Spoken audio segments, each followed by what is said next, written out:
Has anyone ever been to a wedding where someone actually objected? And if so, how did that go? I was filming my best friend's wedding when the groom's ex-wife stood up during the objection part. Everyone froze because she was not even on the guest list. Security actually started moving toward her, but the groom held up his hand to stop them. She walked straight down the center aisle in jeans and a t-shirt while everyone else was in formal wear. She handed the groom a manila envelope and said, "You need to see this before you make the biggest mistake of your life." Inside were paternity test results for the bride's 6-month-old baby. The one she claimed was from a previous relationship that ended badly and said the father wanted nothing to do with the child. Turns out the baby was his. The bride had gotten pregnant during their engagement, but told him she had a miscarriage at 8 weeks. She even showed him fake medical documents and everything. He took a week off work to take care of her while she recovered. She then moved to her parents' house for 4 months, claiming she needed space to grieve and deal with the trauma. During that time, she had the baby and left him at a fire station with a note saying she could not handle being a single mother. The groom just stared at the DNA results with his hands shaking. His face went completely white, and he had to grab the altar to stay standing. He looked at the bride and asked, "Where is my son right now?" His voice was so quiet the microphone barely picked it up. She started hyperventilating and crying, saying she was going to tell him after the honeymoon that the adoption she mentioned fell through and they could start fresh and try for their own baby together. She kept saying our own baby like the child she abandoned did not count. Adoption. He repeated the word like he did not understand it. "What adoption? You told me you had a miscarriage." His ex-wife spoke up. "Your son is with my sister outside in the parking lot. I have been raising him since the fire station called me as the emergency contact on the note she left. He looks exactly like you. Same eyes, same birthmark on his left hand." The groom walked past his bride without another word. He did not even look at her.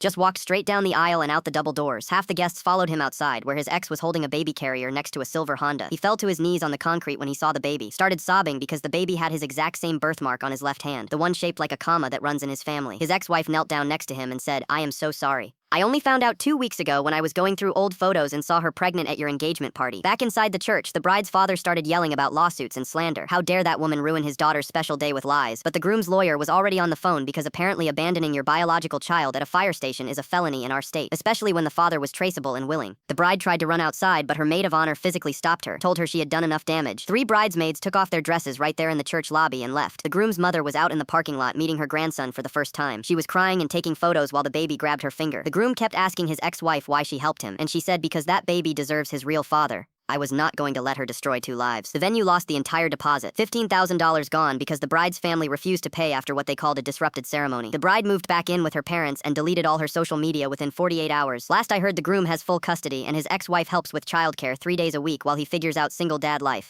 They are not back together, but she said she respects him too much to let him marry someone that evil. The bride tried to claim postpartum depression as an excuse, but her own mother admitted she was never depressed, just scared of being a single mom and wanted to lock down a husband before telling the truth. I still have the footage, all of it. The groom asked me to keep it as evidence for the custody case.